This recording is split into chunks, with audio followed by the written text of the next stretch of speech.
कभी सोचा है कि जब अचानक लाइट चली जाती है और सब तरफ अंधेरा हो जाता है तो एक छोटी सी टॉर्च कैसे हमारी पूरी दुनिया रोशन कर देती है?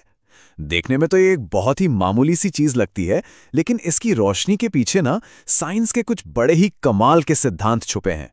तो चलिए आज इस सिंपल सी दिखने वाली टॉर्च को खोलकर देखते हैं कि आखिर इसके अंदर रोशनी का कौन सा राज छुपा है। हाँ, यही तो सबसे बड़ा सवाल है। आखिर इसे बिजली मिलती कहाँ से? ये किसी सॉकेट से तो जुड़ी नहीं होती, फिर भी बस एक बटन दबाते ही रोशनी देने लगती है। सच कहूं तो ये किसी जादू से कम नहीं लगता, है ना? तो इस जादू का जो राज है ना, वो टॉर्च के अंदर ही है। और मजे की बात यह है कि ये सारा कमाल सिर्फ दो मेन चीजों से होता है जो इसके अंदर मौजूद हैं। और ये दो चीजें हैं, एक इलेक्ट्रिक सेल जो पावर का सोर्स है, और दूसरा बल्ब जो उस पावर को रोशनी में बदलता है। समझ लीजिए कि ये दोनों ही इस टॉर्च के असली हीरो हैं। तो देखो, सबसे पहले आता है इलेक्ट्रिक सेल। ये बिजली का एक छोटा सा पावर हाउस है जिसके अंदर केमिकल्स होते हैं जो बिजली पैदा करते हैं। इसके दो सिरे होते हैं जिनकी बात हम अभी करेंगे। और दूसरी तरफ है बल्ब।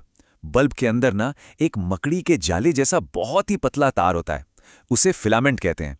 जब बिजली इस तार से होकर गुजरती है तो ये इतना गर्म हो जाता है कि चमकने लगता है, और बस हमें रोशनी मिल जाती है। अच्छा, अब इन दोनों हीरोज को जोड़ने के लिए टर्मिनल को समझना होगा। ये कुछ नहीं, बस कनेक्शन पॉइंट्स हैं, मतलब वो जगह जहां से तार जुड़ते हैं। सेल में एक प्लस टर्मिनल होता है और एक माइनस। और कमाल की बात यह है कि बल्ब में भी दो टर्मिनल होते हैं। ये छोटी सी डिटेल आगे बहुत काम आने वाली है, इसे याद रखिएगा।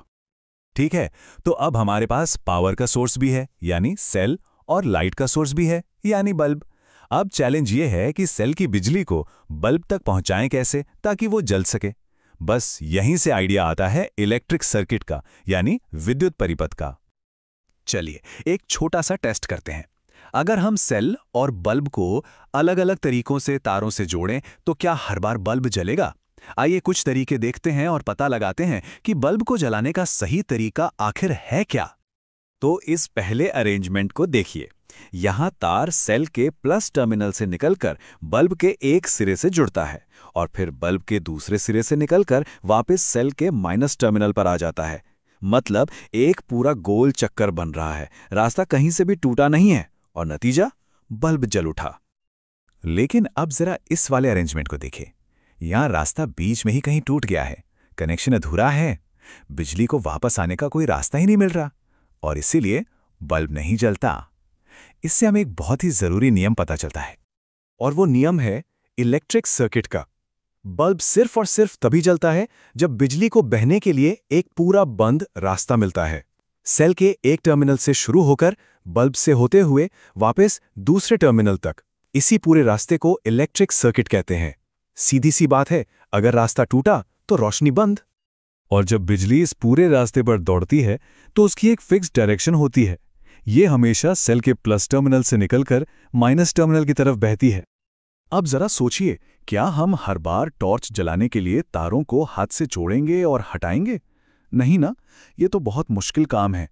हमें इस सर्किट को आसानी से कंट्रोल करने का कोई तरीका चाहिए, और बस यहीं पर एंट्री होती है स्विच की। स्विच एक बहुत ही सिंपल डिवाइस है जिसका काम है हमारी मर्जी से सर्किट को जोड़ना या तोड़ना। ये बिजली के रास्ते में एक गेटकीपर की तरह खड़ा है जो तय करता है कि रास्ता खुलेगा या बंद रहेगा।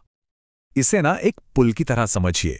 जब स्विच ऑफ होता है तो वो सर्किट में गैप बना देता है, जैसे एक पुल को ऊपर उठा दिया हो। बिजली उस गैप को पार नहीं कर पाती, और जैसे ही हम स्विच ऑन करते हैं एक मेटल का टुकड़ा उस गैप को भर देता है। मतलब पुल नीचे आ जाता है, सर्किट पूरा हो जाता है, बिजली बहने लगती है और बल्ब जल जाता है। अब इस पहेली का आखिरी टुकड़ा। अच्छा, ये जो रास्ता हम बना रहे हैं, क्या वो किसी भी चीज से बना सकते हैं? मान लीजिए तार की जगह एक सूती धागा लगा दें तो क्या होगा? यहीं पर हमें पता चलता है कि सभी चीजें एक जैसी नहीं होती।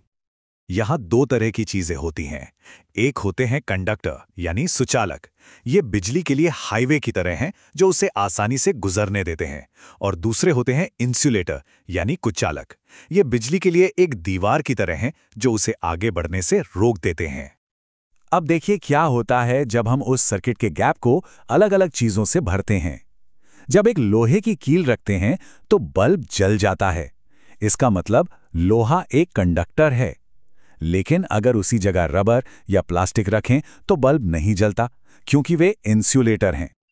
आमतौर पर कॉपर, एल्यूमिनियम जैसी ज्यादातर धातुएं बहुत अच्छी कंडक्टर होती हैं, इसीलिए तो बिजली के तार इन्हीं से बनते हैं।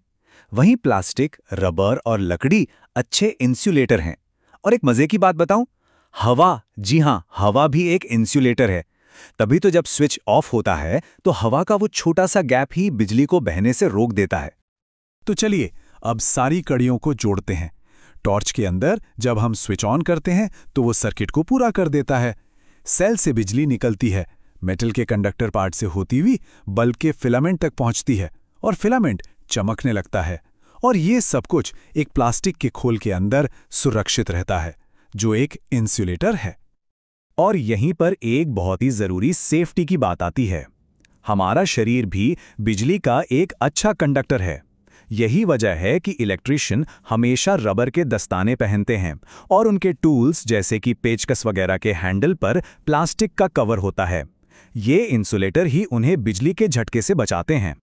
तो आज की पूरी बातचीत के 4 मेन पॉइंट्स क्या हैं? 1. पावर सेल से आती है। 2. उसे बहने के लिए एक पूरा सर्किट चाहिए। 3. स्विच उस सर्किट को कंट्रोल करता है। और 4. कंडक्टर करंट को रास्ता देते हैं, जबकि इंसुलेटर हमारी सुरक्षा करते हैं। तो अब जब टॉर्च के पीछे का साइंस समझ आ गया है, तो जरा अपने आसपास देखिए और कौन कौन सी चीजें हैं जो इन्हीं सिंपल रूल्स पर काम करती हैं। शायद आपके घर की डोरबेल या बच्चों का कोई खिलौना। विज्ञान हर जगह है, बस उसे देखने की नजर चाहिए।